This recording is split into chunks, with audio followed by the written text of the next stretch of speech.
Bonjour à tous, bienvenue dans notre émission consacrée à la famille. Nous sommes avec Marie, Céline, Florence et Marie-Thérèse pour le 4e et dernier épisode de notre série.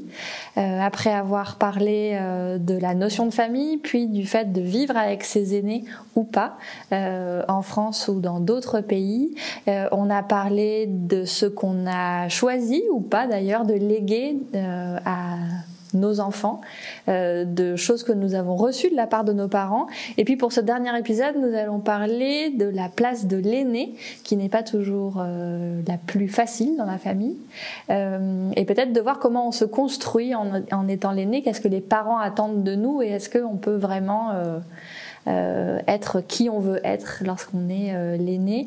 Est-ce que l'une de vous, Marie, Céline, Florence ou Marie-Thérèse, veut commencer ? Eh bien, Florence, peut-être que vous pouvez nous raconter votre expérience en tant qu'aînée. Ah oui, et comme je suis l'aînée de ma famille, et du coup, j'ai eu une grande responsabilité comme une expérience que j'ai vécue. C'est parce que j'ai m'en occupé beaucoup, et mes frères, ma petite sœur et mon petit frère, parce que ma maman, elle m'a mis au monde très tôt et qu'après, elle est repartie encore pour continuer ses études. Et donc, je suis restée chez mes grands-parents. Et mon père, il est parti chaque jour pour son travail en tant que maçon et qui travaille dans le bâtiment, quelque chose comme ça. Et donc, c'est moi qui s'occupais complètement ma petite sœur et mon petit frère. Et c'était plutôt presque à la place de ma maman, comme une mère de famille. Mais je trouve que c'était déjà une genre de formation pour la suite de ma vie, même si c'était un peu difficile, parce qu'en même temps, j'ai fait mes études et en rentrant, je m'en occupe, mes frères et sœurs. Donc, c'était un peu difficile, mais l'éducation que j'ai eue de mes parents quand j'étais encore avec eux, ça a beaucoup m'aidé à prendre cette responsabilité à gérer mes frères et sœurs, et là où je me disais, là je suis quittée déjà de mon pays, mais je continue toujours la relation avec ma famille grâce à la technologie maintenant par WhatsApp et Messenger, où je peux toujours faire partie le membre de ma famille. Et là, je trouve que je ne suis pas dans la maison, mais à chaque fois qu'on se parle par vidéo avec la famille, je me sens que je suis dans les toits avec eux et que ça me fait du bien, même si je suis un peu loin d'eux. Voilà. Et est-ce qu'on vous demande encore conseil aujourd'hui, alors même que vous êtes partis, que vous vivez en France aujourd'hui? Est-ce que vos frères et sœurs ont besoin de vos conseils encore dans la gestion peut-être de leur vie? Ah oui, bien évidemment, c'est parce que mon frère, il est encore petit, il a que 10 ans. Et ma petite sœur, elle a 22 ans, mais elle s'est mariée juste il y a 2 mois. Et beaucoup de fois, elle me demandait des choses comme elle a l'habitude de cette aide, de mon idée. Mais là, je lui ai dit, écoute, tu t'es mariée déjà, il faut que tu s'occupes de ta vie en tant qu'une femme. C'est parce que tu es grande, c'est pour cela que tu t'es mariée. Mais par contre, avec mon petit frère, je continue encore ce que j'ai déjà fait comme pour lui, de le mettre, de lui dire ce qu'il fallait faire, quoi. C'est parce que ma petite sœur quittait déjà mes parents et moi non plus. Et moi aussi, je suis quittée. Et donc, c'est sûr que ça sera lui qui va rester jusqu'à la fin de vie de mes parents dans la maison. Et il faut qu'il chasse un peu notre descendance, ce que nous avons reçu de nos parents, parce que nos parents, ils vivent ensemble, mais ils ne se parlent pas beaucoup parce que chacune de son coin. Et vous, Marie ou Céline, est-ce que vous avez des expériences personnelles à nous raconter de votre position d'aînée? Bon, moi, ça a été quand même très spécial pour ma maman. Je ne suis pas l'aînée, J'avais 2 sœurs aînées. Celle qui me précédait est décédée. Mais je ne peux pas vous expliquer pourquoi. Ma maman a eu une emprise sur moi. Elle m'a formaté comme elle voulait. C'est-à-dire, tout c'était moi. Tout c'était moi. Quand elle appelait ma sœur aînée, quand elle disait non, maman, allez, lève-toi. Et là, même ma petite sœur, le dernier, va faire si, ah non, maman, je ne vais pas marier là. Donc, excusez-moi, j'étais l'esclave de mes frères et sœurs. J'étais l'esclave de mes frères et sœurs. Ce qui a fait, c'est devenu même un peu du mépris. Et c'est là où je leur ai dit, si vous ne pouvez pas me respecter, non, moi, je vais me respecter. Parce que ma petite sœur, on est en France, elle baptise sa fille, elle dit, je sais que tu es là. Je fais les couches, je fais à manger, tout. Mais quelque temps, c'est pour me dire, mais être soignante, tu passes la vie dans les odeurs. L'autre va se marier, va dire à son mari, ne prends pas le traiteur. Marie, elle est à toute seule 2 traiteurs. Et boum, j'y vais, je fais le marché, je fais à manger, la fête est finie. Et 2 mois après, on ne me parle même plus au téléphone. Donc ma maman m'avait formaté comme un homme. J'étais vraiment son garçon. Elle veut semer du maïs, c'est moi qui cultivais, qui défrichais le champ. Elle veut faire à manger, c'est moi qui coupais qui fendais le bois. Et une fois, quand ma sœur aînée s'est mariée, mon beau-frère n'a pas cru. Il dit, il faut trouver un cochon, mais qui va... Je dis, moi, je peux le faire. Elle me dit, quoi, une femme? Et 2 jours après, ma maman est arrivée. Ma maman lui a dit, non, tu ne peux pas gagner séparé la Roger. Elle, même si c'est un bœuf, elle va te l'égorger et dépecer. Et elle le dit, moi, je l'ai élevé comme ça. C'est mon nom. Bon, malheureusement, ça a entraîné le mépris de mes frères et sœurs. Donc, j'étais déjà devenu leur pion. J'ai une fête, viens. C'est que je vais travailler après la fête. Je ne sais plus à rien.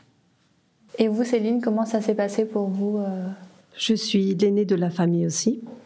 Enfin, je dis aussi par rapport à Florence. Je me suis dit, dans mon enfance, bien sûr, quand mes parents me demandaient quelque chose, le plus souvent, c'était est-ce que tu peux venir traduire? Parce que mon père ne parlait pas très bien le français. Je devais aller faire de l'administration avec mon père, aller dans différents organismes pour traduire ce que la personne au guichet disait à mon père. Et ça me gênait un peu. C'est vrai que je vous avouerai que je n'étais pas très contente. Je le reprochais souvent à mon père.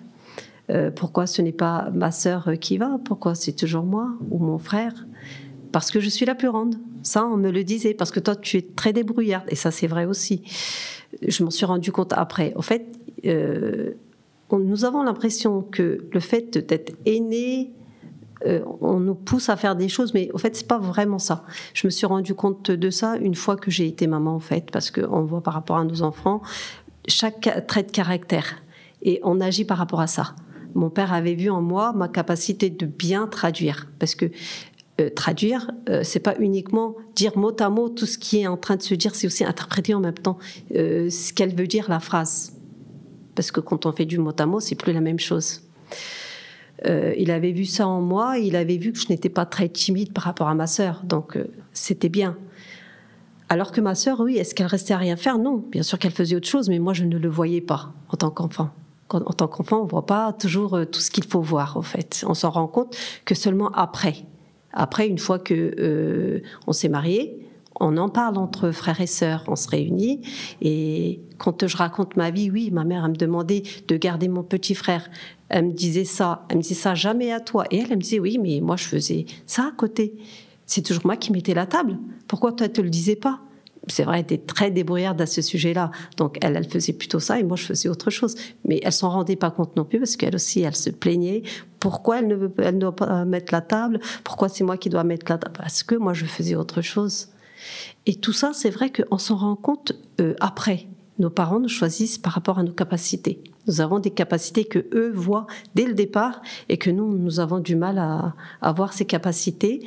On reproche à nos parents, mais aujourd'hui, je regrette énormément. Il y a des moments, je vais voir ma mère et je la prends dans mes bras, je lui dis, je m'excuse énormément. Quand je te disais non, je veux pas le faire, aujourd'hui, dis-le-moi, je te le fais avec plaisir.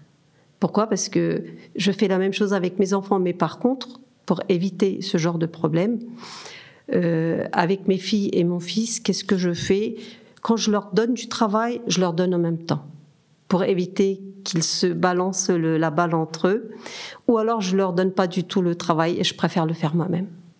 Et vous, Marie-Thérèse, vous n'étiez pas l'aînée, Non, vous pas étiez du la tout, deuxième. mais j'ai très mal vécu ça, puisque avec 9 ans de différence avec ma grande sœur, ma grande sœur était tout. Pour mes parents, elle était tout. Moi, j'étais celle qui était à rien. C'est voilà. Point de vue travail, c'est pareil. Oh là là, elle n'avait pas fait plus d'études, rien de plus. Elle était au niveau hospitalier dans une maternité. Oh là là, c'était mieux. Moi, avec les personnes âgées, c'était rien du tout. C'était donc toujours ta sœur, elle fait tout bien. Donc c'est un peu dur d'entendre ça. Après, le plus gros des trucs aussi, quand on passe après sa sœur, point de vue la génération de moi maintenant, les vêtements, on les mettait d'enfant en enfant. Donc ça j'ai mal vécu. C'est moi, je mettais les restes de ma sœur. Donc c'est un peu dur. Tu mettras tous les vêtements, les vêtements de ta sœur. Tu remettras les chaussures. Oh là là, parce que les moyens ils étaient pas comme voilà. Donc c'est pas bien. J'ai mal vécu tout ça. C'est pas bien, c'est moche, c'est voilà. Eh bien, on arrive à la fin de notre émission. Est-ce que vous avez quelque chose à rajouter, peut-être à dire à nos auditeurs et nos auditrices, quelque chose qui vous tient à cœur pour clôturer l'émission ? Moi, j'aimerais beaucoup dire quelque chose. Soyez responsables de vos parents. Quoi qu'ils puissent dire, ne les repoussez pas. Quand on vous demande quelque chose, faites. Faites parce que les parents sont là pour nous, en fait. Et nous, qu'est-ce qu'on fait ? En fait, on les met de côté pour faire ce qui nous plaît, mais non. La vraie liberté, l'amour, comment je vais dire ça ? C'est pas ça. C'est pas ça du tout. L'être humain, c'est pas ça du tout. Il faut que l'être humain soit capable d'être responsable et d'accueillir ses parents, d'être responsable de ses parents comme ses parents l'ont été. Bon, peut-être qu'il y a des parents qui ont peut-être pas été, c'est vrai aussi. J'avoue qu'il y a des parents qui ne le sont pas, qui ont du mal, mais après, par rapport à ce qu'ils ont vécu, peut-être que ça joue aussi après. Merci Céline. Marie ? Moi, mes frères et sœurs, comme je vous ai dit, je me suis isolée pour me respecter moi-même parce que je n'ai aucun respect. Mais j'ai de la joie, j'ai de la paix parce que moi, je suis une chrétienne. J'ai prié pour mes frères et sœurs. Celle qui est entrée à la Rose-Croix, elle m'a dit, je vais en finir avec ta fille et toi. Je lui ai dit, si Dieu te donne la chance, tu le feras. Je n'hésite pas de prier pour elle. Donc, même, je dis toujours au Seigneur, j'ai beaucoup souffert entre les mains de ma maman. J'ai été maltraitée, travaillé jour et nuit. Mais aujourd'hui, j'ai dit au Seigneur, elle ne savait pas peut-être ce qu'elle faisait, ne lui pose même pas la question si elle arrive devant toi un jour. Vraiment. Ma maman vit, mais on ne se parle même pas. On ne se parle même pas.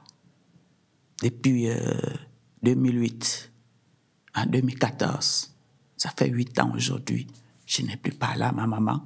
Mais, par exemple, décembre arrive là, je prends l'argent, j'envoie à ma nièce, je dis, va faire, achète tête, va offrir à ta grand-mère pour les fêtes de fin d'année. Mais j'ai pris pour tout le monde, pour toute ma famille. Moi, je dis que maintenant, nous sommes dans le monde très, très développé. Mais que ce que nous avons reçu de nos parents, il ne faut pas laisser comme ça, transmettre aussi à nos enfants. Merci. Eh bien, merci à toutes et à tous de nous avoir écoutés. Merci à Marie, Céline, Florence et Marie-Thérèse. Merci à Edwin à la technique. Et puis, à bientôt.